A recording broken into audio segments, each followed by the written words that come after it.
पूरी दुनिया में कोरोना संक्रमण के 30 लाख से ज्यादा केस सामने आ चुके हैं। 2 लाख से ज्यादा लोगों की मौत हो चुकी है।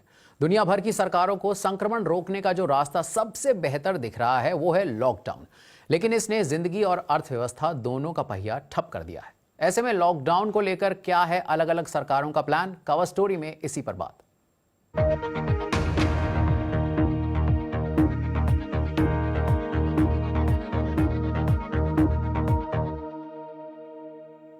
कवर स्टोरी पर चर्चा के पहले भारत में कोविड-19 की ताजा स्थिति पर नजर। भारत में बीते 24 घंटे के दौरान संक्रमण के 1674 मामले सामने आए हैं। भारत में कुल केस बढ़कर 29,974 हो गए हैं। अब तक कोविड-19 की वजह से 937 लोगों की मौत हुई है। स्वास्थ्य मंत्रालय के मुताबिक भारत में रिकवरी रेट यानी बीमारी से उबरने की दर बेहतर हुई है और ये 23.3% है। दुनिया भर में नए केस लगातार बढ़ रहे हैं, लेकिन कुछ देश ऐसे भी हैं जहां संक्रमण का पीक गुजर गया है। नए मामले कम हो रहे हैं और अब वहां लॉकडाउन खोलने का प्लान तैयार हो रहा है। इनमें से एक है न्यूजीलैंड, जहां कोरोना संक्रमण के 1500 से भी कम मामले सामने आए हैं और बीमारी से 19 लोगों की मौत हुई है। अब यहां कुछ व्यवसाय, आम स्वास्थ्य सेवाएं और स्कूल खोलने की अनुमति दे दी गई है।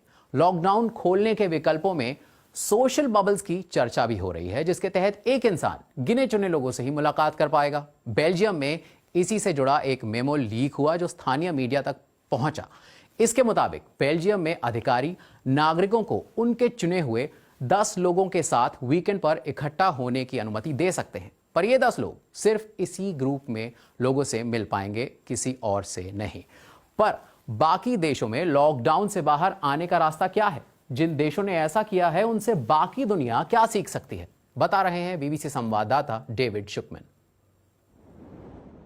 तमाम देशों की सरकारें बेसब्री से लॉकडाउन खोलने या ढील देने के रास्ते तलाश रही है।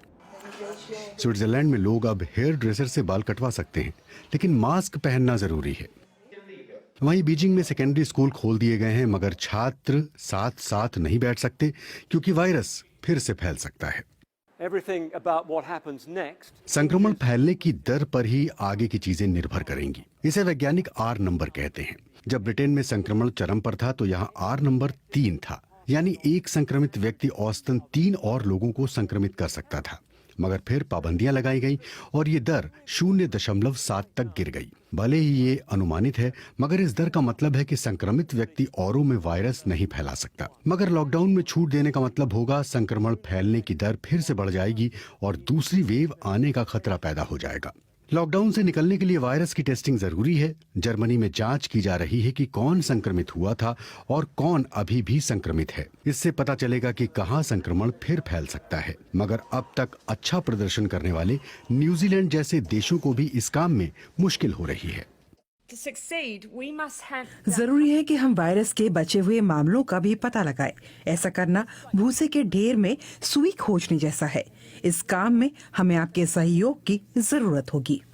अगला महत्वपूर्ण कदम होगा संक्रमित लोगों के संपर्क में आए लोगों का पता लगाना। चीन में एक छोटी सी टीम को ऐसे लोगों का पता लगाने के लिए तैनात किया गया था। ब्रिटेन में भी 18,000 लोगों को इस काम में लगाने की योजना है।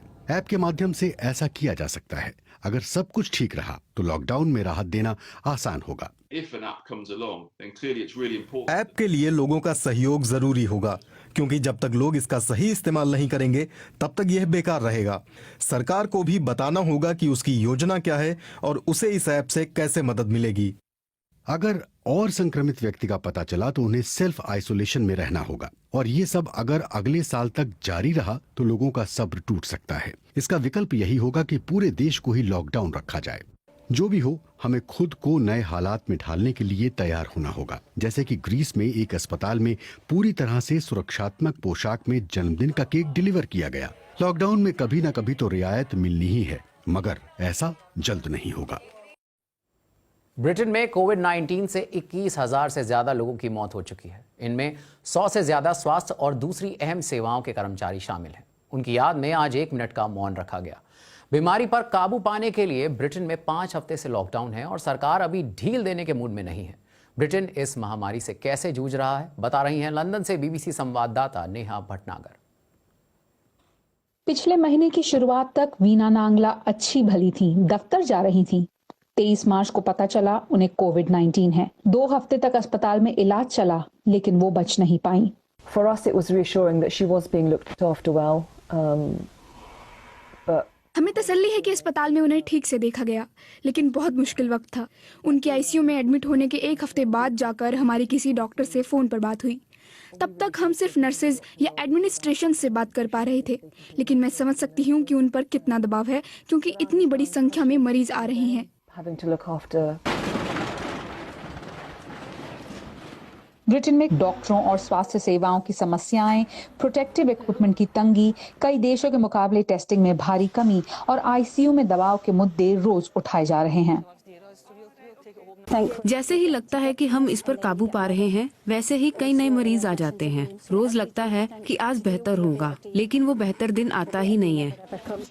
लेकिन दुनिया के सबसे विकसित देशों में से एक माने जाने वाला ब्रिटेन यहाँ तक पहुँचा कैसे? गवर्नमेंट ने ये कहा था कि इनिशियली हर्ड इम्यूनिटी, मतलब एक से दूसरे को लगेगा और खाली 80% लोग तो खुद ही रिकवर हो जाते हैं, तो धीरे धीरे फैलेगा, सब लोगों को इम्यूनिटी हो जाएगी और ठीक हो जाएगा। लेकिन जब रिट्रोस्पेक्टिवली इसको देखते हैं तो समझ में आती है कि ये बात तो सही नहीं थी और टेस्टिंग पहले से करना बहुत जरूरी था।